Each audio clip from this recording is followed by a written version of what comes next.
안녕하십니까. HCN 뉴스와이드 플러스 진행을 맡은 배유정입니다. 지역을 가장 잘 알고 지역민과 함께하는 HCN이 이번 주부터 전국 8개 권역 뉴스를 한층 더 깊이 있게 전달하는 네트워크 뉴스를 마련했는데요. 새로운 형식과 다양한 시도, 더 깊어진 내용으로 시청자 여러분께 찾아가겠습니다. 지역과 함께 지역을 넘는 HCN 뉴스와이드 플러스, 지금 시작합니다.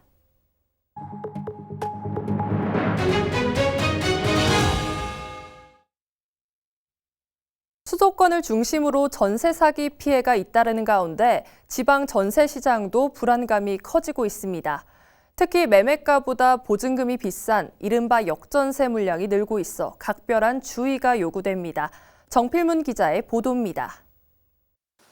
포항 북구의 한 아파트입니다. 지난달 이 아파트 84제곱미터 물건이 1억 7천만 원에 팔렸는데 같은 평수의 전세값은 1억 8천만 원을 기록했습니다. 전세가 매매보다 비싼 역전세 현상이 나타난 겁니다. 임차인이 보증금을 제대로 돌려받지 못하는 사고도 생겨나고 있습니다. 한국부동산원 부동산테크에 따르면 올 들어 포항 남구는 11억 원 이상의 보증사고가 발생했고 북구 또한 사고 금액이 7억 원을 넘었습니다. 전세 가격 금액이 내리니까 이제 임대인이 추가로 한 5, 6천만 원을 별도로 준비해서 이제 반환을 해야 되니까 임대인들이 이제 자금이 없으니까 이제 보증금을 이제 돌려주지 못하는 사태가 이제 벌어지는 거죠. 포항은 이미 주택 매매 가격 대비 전세가 비율이 거의 90%에 달하고 있으며 세입자들의 위험 부담도 그만큼 더 커지고 있습니다. 아파트 값이 갑자기 추락하자 이른바 갭 투자 물량들이 깡통 전세로 전락하고 있는 겁니다. 이런 가운데 포항시와 경찰은 현재까지 포항 지역에 전세 사기가 따로 신고된 건 없다고 설명했습니다. 하지만 주택시장이 불안정한 데다 세입자들이 피해를 볼 수 있는 상황인 만큼 관계기관과 협조해 관련 상담을 지원하기로 했습니다. 전세 사기 예방을 위해서 포항시청, 포항남구청, 포항북구청 민원실을 통해서 상담이 이루어지고 있고요. 유관기관인 법률구조공단, 법무사협회, 한국공인중개사 남구 북구 지회를 통해서 전문가들은 임차인들이 전세 계약을 하기 전 반드시 주변 시세나 실거래가를 참고하고 권리 분석을 해봐야 한다고 조언했습니다. HCN 뉴스 정필문입니다. 경찰이 우회전 일시정지 위반 행위에 대한 단속을 본격 시작했습니다. 3개월의 계도 기간이 주어졌지만 운전자들은 여전히 헷갈려하고 있는데요. 박상현 기자가 현장을 살펴봤습니다. 앞차 한 대가 우회전을 시도하자 뒷차들도 멈추지 않고 따라갑니다. 일시정지한 차량을 독촉하듯 경적을 울려대기도 합니다. 약 30분 동안 40여 대의 차량이 일시정지 없이 우회전을 시도했는데 모두 범칙금 부과 대상입니다. 개정된 도로교통법에 따르면 전방 신호가 빨간불일 때는 잠시 멈췄다 우회전을 해야 합니다. 우회전 신호등이 있는 곳은 화살표에 녹색불이 들어와야만 우회전할 수 있습니다. 또 신호에 맞춰 우회전할 때도 보행자가 있으면 즉시 멈춰야 합니다. 이를 어길 시엔 최대 7만 원의 범칙금과 15점의 벌점이 부과됩니다. 우회전 일시정지에 대해 3개월의 계도 기간이 주어졌지만 운전자들은 여전히 헷갈린다는 입장입니다. 저도 어제 유튜브 들어봐도 아직까지 인지가 잘 안 되더라고요. 그래서 일단은 무조건 초록불일 때는 정지하는 게 맞다. 때문에 지키거나 이해하기 어려운 우회전 규제 시스템을 바꿔야 한다는 목소리도 나오고 있습니다. 한편 경찰은 보행자에게 사고를 유발할 가능성이 높은 위험 차량부터 단속에 나설 계획입니다. HCN 뉴스 박상현입니다. 의무경찰이 다음 달 마지막 기수 전역으로 역사 속으로 사라지는데요. 그간 의경의 역할을 경찰관들이 맡아서 하고 있는데 업무 과중에 따른 치안 공백 우려는 없는지 박종혁 기자가 취재했습니다. 도심 행진 집회가 한창인 충북도청 앞 거리. 푸른 제복에 형광조끼를 입은 젊은 경찰들이 도로를 따라 인간 방어벽을 만듭니다. 과거 군인 신분의 의무경찰이 담당하던 집회 시위 현장 대응을 정규 경찰관으로 구성된 기동대가 대신하고 있는 겁니다. 의경대랑 지금 경찰 기동대의 업무를 비교해 보면은 큰 틀로 보면은 다르지는 않는 것 같습니다. 근데 의경 때랑 그래도 비교해 보면은 현재 경찰관으로서 경찰 기동대에 있을 때 조금 더 책임감이랑 사명감을 가지고 집회시위 관리 외에도 방범수찰과 교통관리 등의 업무를 해온 의무경찰은 2년 전 마지막 모집을 끝으로 역사 속으로 사라졌습니다. 이에 따라 충북에서도 2018년 500명대 수준이던 의경이 해마다 줄어 지난해 6월을 끝으로 모두 전역했습니다. 의경 폐지가 결정된 뒤부터 신입 순경의 기동대 복무를 2년간 의무화하는 방식으로 인력을 충원하고 있습니다. 치안 질서 유지를 위해서는 기동대가 꼭 필요한 존재인 건 맞고요. 인원이 좀 더 많다면 좋겠지만 현실적 어려움이 있기 때문에 그냥 효율적으로 운영하는 방안을 강구할 수밖에 없을 것 같습니다. 현재 충북에선 3개 기동대가 운영 중인데 인원은 과거 의무경찰 규모의 절반 수준입니다. 이에 따라 방범 예방 순찰이나 실종자 수색 등의 업무 지원이 줄면서 일선 지구대나 파출소에선 업무 부담이 늘었다고 말합니다. 여기에 충북에서 올해 여경 기동대를 운영할 예정이지만 기동대 정원은 지금보다 늘지 않는다는 방침이어서 인력 공배 해소는 불투명한 상황. 그러나 전문가들은 과거 의경 규모의 기동대 인력 충원보다는 조직 운영 방식 등의 개선이 우선돼야 한다고 말합니다. 과연 인력이 이렇게 부족한가? 현실적으로 보면 좀 꼭 그렇지도 않거든요. 이제는 그 업무의 방식도 바뀌어야 되고요. 그리고 조직 운영 방식도 좀 바뀌어야 되는. 40년 역사를 뒤로한 채 사라진 의무경찰과 그 자리를 대신한 경찰 기동대. 치안 공백에 대한 우려 속에 기동대의 효율적 운영에 대한 고민이 깊어지고 있습니다. HCN 뉴스 박종혁입니다. 충북 음성군 한 아파트에서 60대 입주민이 관리소 직원 얼굴에 가스총을 쏴 경찰에 붙잡혔습니다. 표정이 예의가 없다는 게 범행의 이유였는데요. 도넘은 입주민 갑질, 이완종 기자가 보도합니다. 평온하던 아파트 관리소에 한 남성이 들어섭니다. 사무실을 서성이며 직원들과 이야기를 나누는가 싶더니 관리소 직원이 갑자기 얼굴을 붙잡고 쓰러져 넘어집니다. 60대 입주민 A씨가 시설관리 직원 B씨 얼굴에 가스총을 쏜 겁니다. 정신을 차리지 못하고 쓰러져 있던 B씨는 가까스로 정신을 차려 병원으로 이송됐고 총을 쏜 A씨는 신고를 받고 출동한 경찰에 붙잡혔습니다. 경찰 조사에서 A씨는 아파트 외벽 공사가 마음에 들지 않아 관리사무소에 항의하러 갔는데 직원 태도가 불친절했다며 범행 이유를 밝힌 것으로 전해졌습니다. 실제로 그는 범행 과정에서 직원 주제에 말을 안 듣냐면서 표정이 예의가 없다, 태도가 마음에 안 든다고 욕설을 퍼부은 것으로 알려졌습니다.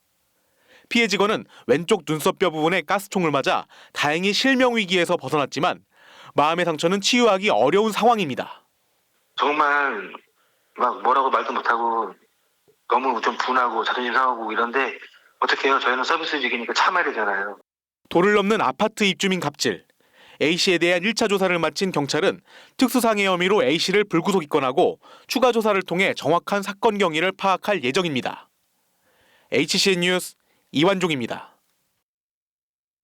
의료 취약지인 울릉도에 최근 공중보건의가 신규 배치됐습니다. 낮은 접근성과 인프라 부족으로 걱정이 많은 울릉인데 획기적인 의료 서비스 개선은 여전히 갈 길이 멀어 보입니다. 송태웅 기자의 보도입니다. 의료 문제가 고지러한 울릉군. 섬 지역 특성상 낮은 접근성과 고질적인 인프라 부족으로 애를 먹는 울릉에 최근 공중보건의 16명이 신규 배치됐습니다. 내과부터 소아 청소년과, 신경외과, 안과, 피부과 등 전문의 9명도 포함됐는데 이 같은 조치는 경북도가 신규 공중보건의를 의료 취약 지역에 우선 배치하는 방침에서 비롯됐습니다. 표면적으로는 울릉 의료 서비스가 나아졌다고 볼 수 있지만 실상은 다릅니다. 현재 울릉의료원 내 전문의는 9명으로 지난해보다 오히려 1명 줄었습니다. 도서 지역인 울릉도에서 임기 1년을 채우고 가점을 받아 타 지역으로 옮기는 경우가 태반인데 진료 연속성이 떨어질 수밖에 없습니다. 우선적으로 공중보건의를 배치를 받지만 그 숫자가 매년 감소되고 있는 실정이고 1년마다 저희들 공중보건의가 교체를 됨으로 인해 가지고 진료하는 데 연속성은 좀 떨어지는 게 사실입니다. 여기에 의대생 정원 가운데 군복무가 가능한 남학생 수가 매년 감소하는 것도 문제입니다.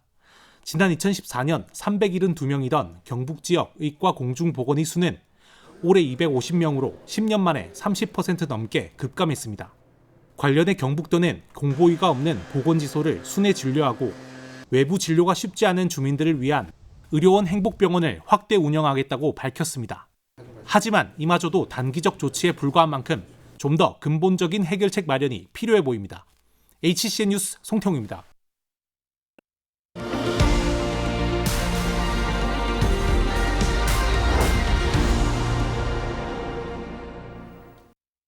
계속해서 한 주간 회자됐던 핫 이슈를 키워드로 풀어보는 검색 차트 핫5입니다.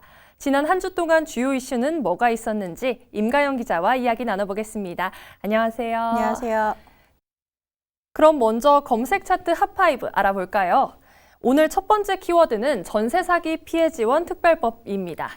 자, 서울 화곡동 빌라왕 사건, 인천 미추홀구 건축왕 사건 등 관련 전세 사기 피해자의 연이은 사망으로 전국이 충격에 빠졌습니다. 여야 3당이 발의하는 전세 사기 피해 지원 특별법 제정안이 국회에 상정됐죠. 그럼 특별법 제정안은 어떤 내용을 담고 있나요? 네, 정부 여당안은 전세 사기 피해자로 인정받을 경우 주택이 경매로 넘어갔을 때 우선 매수권을 인정받고 경매로 주택을 낙찰받을 시 금융 지원을 해주는 게 핵심입니다. 특별법은 2년간 한시로 적용이 되는데요. 피해자가 주택 매수를 원하지 않을 경우 LH의 우선 매수권을 양도한 뒤 LH가 공공임대로 활용하는 방안도 이 법안에 포함됐습니다. 야당안은 캠코 등 채권 매입 기관이 보증금 반환 채권을 매입해 피해자를 먼저 지원하는 게 골자인데요. 국토위는 다음 달 1일 국토법안심사 소위원회를 열어서 이 법안을 병합으로 심사한 뒤에 2일 전체 회의에서 의결할 계획입니다. 전세 사기 피해자들의 조속한 주거 안정이 되길 바라며 다음 키워드로 넘어가 볼까요? 네, 두 번째 키워드는 엠폭스 확진입니다. 이름도 생소한 엠폭스, 코로나19 대유행 이후 국내 감염으로 추정되는 엠폭스 환자가 늘어나면서 불안감을 느끼시는 분들이 많이 있습니다. 네, 맞습니다. 코로나19 유행은 줄어든 반면에 원숭이 두창, 이른바 엠폭스 확진자가 최근 4명이 추가로 발견되면서 누적 40명으로 늘어났습니다. 최근 발견된 신규 환자들 가운데 1명을 제외하곤 최초 증상 발현 3주 이내에 해외에 다녀온 적이 없어 국내 감염으로 추정이 되고 있는데요. 질병관리청은 엠폭스 발생 국가에 다녀왔거나 의심 환자, 밀접 접촉 등의 위험 요인이 있거나 발진, 엠폭스 의심 증상이 있을 경우 질병관리청 콜센터로 문의하고 낯선 사람들과의 밀접 접촉에 각별히 주의해달라고 당부했습니다. 네, 그렇군요. 그럼 의심 증상이 있을 때에는 가까운 의료기관이나 보건소에서 꼭 진료를 검사를 받아야겠습니다. 자, 세 번째 검색 키워드는 청소년 마약 침투입니다. 최근 청소년 마약 범죄를 비롯해 마약류 불법 거래가 일상 속으로 침투했다는 소식이 잇따르고 있는데요. 네, 그렇습니다. 마약에 대한 청소년들의 장벽이 낮아지면서 10대 마약 사범이 4년 사이 3배 늘어난 것으로 나타났습니다. 경찰청 자료에 따르면 지난해 검거된 마약 사범 12,387명 중에 10대가 294명, 2.4%로 집계가 됐는데요. 청소년들이 마약 범죄에 무분별하게 노출되고 있는 현실인데 수사기관과 지자체, 교육기관이 서로 공조를 해서 청소년들의 접근을 원천적으로 차단하고 마약 관련 예방 교육도 실시돼야 할 것으로 보입니다. 네, 그럼 다음 키워드는 대입의 학폭 반영입니다. 더글로리가 소환한 학교폭력이 사회적으로 이슈가 되면서 대학 입시에도 학교폭력 조치가 반영된다는 소식이 이슈가 됐죠. 네, 맞습니다. 서울대, 고려대 등 전국의 21개 대학이 2025학년도 대학 입시에 학교폭력 조치 사항을 반영하기로 했습니다. 2026학년도부터는 모든 대입 전형의 학폭 조치가 의무 반영될 예정인데요.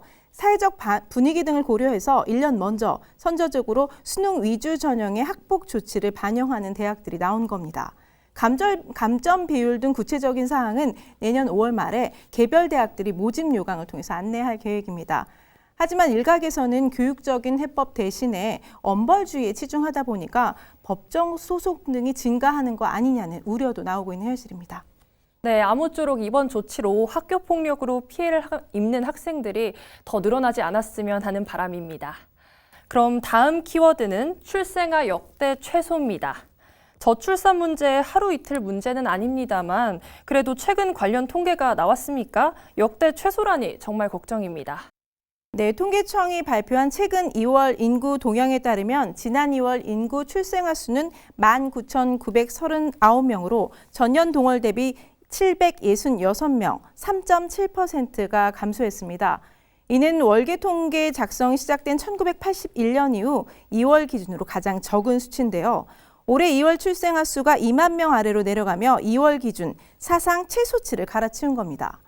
시도별로는 대구와 인천, 강원, 전남, 경북 등 5개 시도는 출생아 수가 1년 전보다 증가한 반면에 서울 등 나머지 시도에서는 감소했습니다. 저출산 고령화 현상이 지속되면서 우리나라 인구는 3년 4개월째 자연 감소하고 있는 건데요. 저출산 대응에 각 지자체별로 예산을 쏟아붓고는 있지만 실질적인 대응으로는 이어지지 않아 안타까운 현실입니다. 네, 저출산 고령화 문제가 우리나라뿐만 아니라 세계적으로도 큰 문제인데요. 하루빨리 아이 낳고 살기 좋은 나라가 됐으면 하는 바람입니다. 네, 저도 꼭 그렇게 되길 바라겠습니다. 네, 지금까지 임가영 기자와 함께한 검색 차트 핫5였습니다. 이어서 부동산 이슈를 짚어보는 박상학 기자의 뒷동산 서울 스튜디오에서 전해드립니다.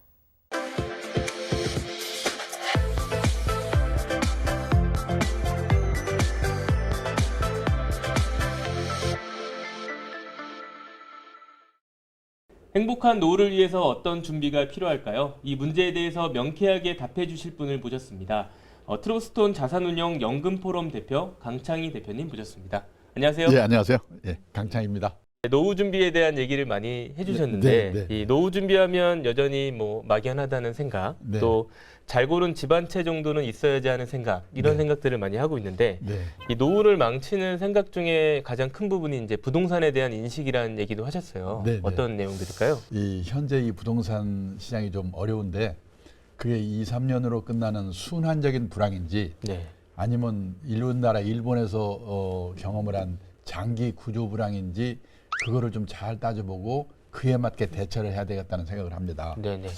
우선 그 재작년에 한국은행에서 주요국의 이 물가 구매력 평가 환율이라고 하더라고요. PPP 환율인데 이걸 기준으로 가구당 순자산을 계산해서 발표한 걸 봤는데 우리나라가 59만 4천 달러니까 뭐 7억 원이 넘는 거죠.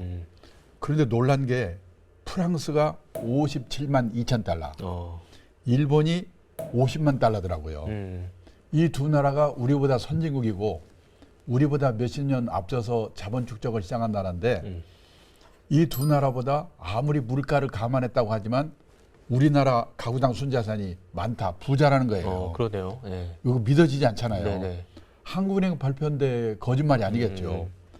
근데 문제는 그 가구당 순자산을 이게 뭐니까 가계 자산을 분해를 해봤더니 우리나라는 78%가 부동산이고 금융자산이 22%. 근데 미국은 34%가 부동산이고 금융자산이 66%. 되게 크게 차이 그러니까 우리가 나네요. 반대죠. 그러니까 우리나라는 한마디로 말하면 재산 이꼴 부동산인데 부동산 가격이 비싸니까 부자처럼 보이는 거죠.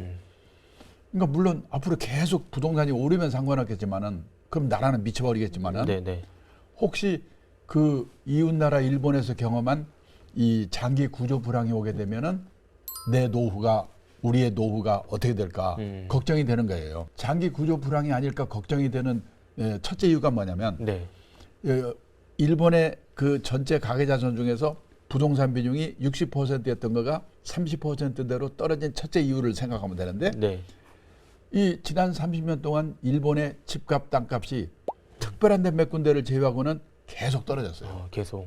그러니까 비중이 줄겠죠. 60%였던 거가 30%대로. 그다음에 두 번째는요.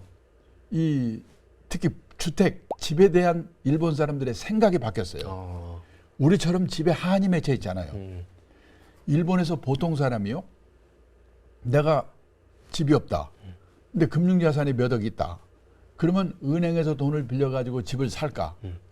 집을 사면 세금 내야지, 수리해야지. 골치 아프잖아 이거. 그러니까 집은 빌려 살고 이 돈을 딴 데 투자할까? 투자해서. 냉정하게 생각해 보는 거거든요. 근데 지금 이 한 3년 우리나라는 어땠는가? 내 돈이 하나도 없더라도 은행에서 돈 빌려만 준다면 눈 감고 집 샀죠. 영끌. 영끌했죠 많이. 근데 1980년대 제가 동경에서 근무할 때는 일본도 그랬어요. 근데 집값 땅값이 계속 떨어져. 예를 들어서요. 이 1990년에 일본의 이 전체 그 땅값 총 합계가 지금 절반으로 줄었다잖아요. 일본이. 지난 30년 동안에. 그러니까 땅값은 떨어져. 그다음에 노인만 늘고 애들은 없어져. 네. 경제는 어려워져. 그러니까 집 없으면 어때? 빌려 살면 되는 거지. 이렇게 바뀌더라고요. 네, 네. 앞으로 우리는 어떻게 될 건가? 그러면 세 번째는요. 일본도 우리나라도 베이비붐 세대가 왕창 태어나면서 그 사람들이 집을 사니까 집값을 올렸어요. 근데 우리나라 베이비붐 전체 인구 대비로 보면요. 일본의 거의 2배쯤 돼요. 그렇게 많아요? 그러면 네. 베이비붐 세대가 길고 많이 출생을 했어요. 그런데요. 만약에 그게 다 이제 베이비붐 세대, 일본은 베이비붐 세대 내 집 마련이 끝났어요. 우리는 아직 안 끝났어요. 끝나면 어떻게 될 건가? 그다음에 이제 네 번째는요. 도시화. 시골에 살던 사람들이 도시로 이주를 하면서 집을 사야 되니까 집값을 올린 거예요. 그렇죠. 예. 근데 일본은 도시화 과정이 끝나가지고 도시에서 지방으로의 역류 현상이 나타나고 있어요. 그리고 마지막으로는 부동산에 투자를 하되 선진국에서는 실물로 부동산에 투자하는 게 아니라 이 리츠라든지 부동산 펀드 같은 간접 투자를 하는 거예요. 네. 선진국에서요. 보통 사람이 집이나 가게를 여분으로 갖고 있다가 세를 놓습니다. 네. 그 사람이 세를 안 낸다? 못 내보내요. 선진국은 세입자의 권리가 너무 세기 때문에 소송해야 돼요. 골치 아파요. 그러니까 선진국에서는 보통 사람들은 그냥 실물로 부동산에 투자하는 게 아니라 리츠라든지 부동산 펀드 같은 간접 투자를 하는데 리츠나 부동산 펀드는 금융자산 안에 포함이 돼 있어요. 어떻게든 빚내서 집을 사는 게 이제 잘하는 것처럼 많이 네. 여겨졌잖아요. 그래서 최근에 좀 그랬죠. 네, 그렇죠. 근데 지금은 오히려 이제 집값 하락으로 이제 그런 분들이 좀 후회하는 분이 많죠. 후회하고 고통받고 있는데 네. 이런 상황이 조금 그런 아까 말씀하신 것과 치사하는 바가 좀 있을까요? 저주객분지 부채 그 연령대별로 비율인데요. 일본도 40대 미만은 그게 90% 정도 돼요. 그때는 빚밖에 없어요. 네네네. 30년 40년 월부로 집을 사니까 집 사고 나면 빚밖에 없거든요. 그렇죠. 예. 그거를 현역시절에 계속 갚아가지고 퇴직할 때가 되면 빚이 4%밖에 안 남아요. 진짜 없네요. 네. 그러니까 빚이 없으니까 떨어져도 아무렇지도 않아요. 근데 우리는요, 이 비율이 똑같이 30대 미만이 뭐 200% 가까이 되니까 비슷한데, 우리도 네. 마찬가지인데 네. 이게 줄질 않아요. 60세가 돼도 50% 빚이 그냥 있어요. 야, 60세가 돼도 절반 이상이 빚이 그냥 절반 있어요. 가까이가 빚이네요. 그러니까 네. 뭐냐? 만약에 20년, 30년 내 노후가 됐을 때 일본과 같은 우리 지금 가계 부채 중에서도 노인들 퇴직 전에 있는 분들의 부채가 많잖아요. 네. 그게 지금 이렇게 많은데 혹시 집값이 떨어지면은 결국은 하우스 푸어가 되는 거죠. 네. 주택 빈곤이. 그런 문제는 없을까? 투자라고 하는 것은 리스크가 따르는 것이다. 따라서 재산이 한 곳에 집중되어서 만든다. 갖고 계신 재산이 100% 부동산에 몰빵되어 있으시다면 그 부동산이 오를 때 오를 망정 우선 10% 20%라도 금융자산을 가지세요. 그리고 나이가 들어가면서 금융자산의 비중을 높여가셔야 됩니다. 그래서 환갑 나이쯤 퇴직쯤 전후가 되면은 선진국 수준까지는 안 가더라도 부동산과 금융자산 비중이 반반 정도는 돼야 된다. 그래야지 오르든 떨어지든 주택빈곤 하우스 푸어가 될 염려는 없다. 알겠습니다. 오늘 또 부동산에 대한 인식들을 많이 바꾸시면서 노후 준비하시면 도움이 많이 될 것 같습니다. 네. 감사합니다. 네, 감사합니다.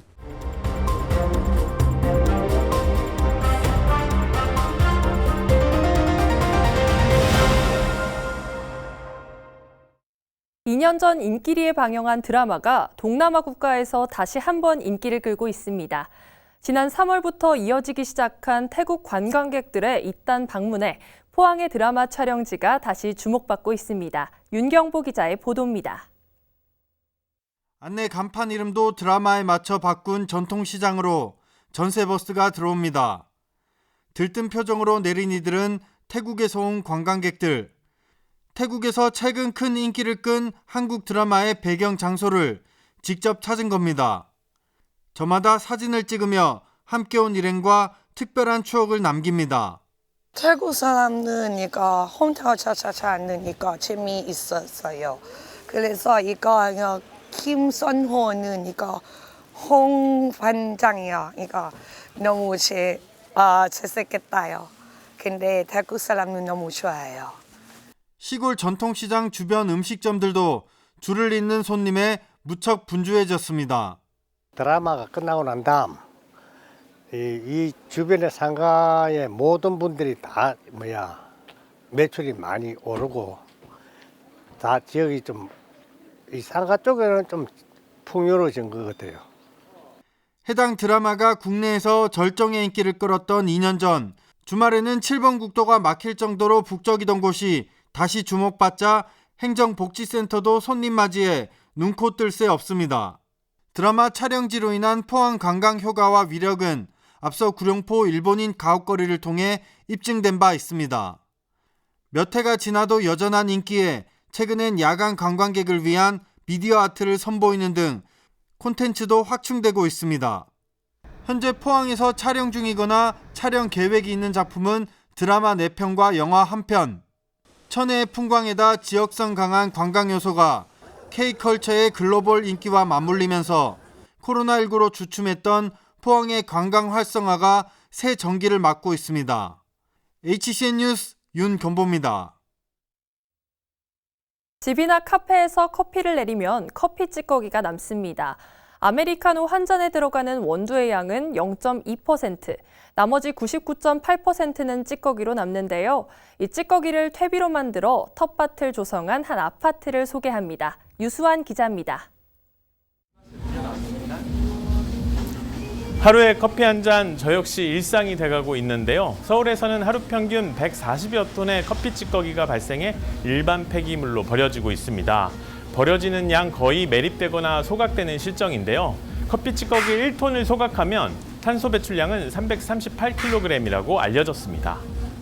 커피 찌꺼기를 재활용 후 흙으로 다시 돌려보낼 수 없을까? 지역의 한 아파트가 커피 찌꺼기 퇴비로 텃밭을 조성했습니다. 커피 70%, 깻묵 20%, 왕겨 10%를 넣었잖아요. 그런 다음에 커피 찌꺼기에 수분을 60% 정도 이렇게 잡았을 때 만두 모양으로 잡히게 저희가 한 거 다 기억나시죠? 아메리카노 한 잔에는 커피 원두가 15g이 들어가고 추출 후 물과 함께 45g 정도가 버려집니다.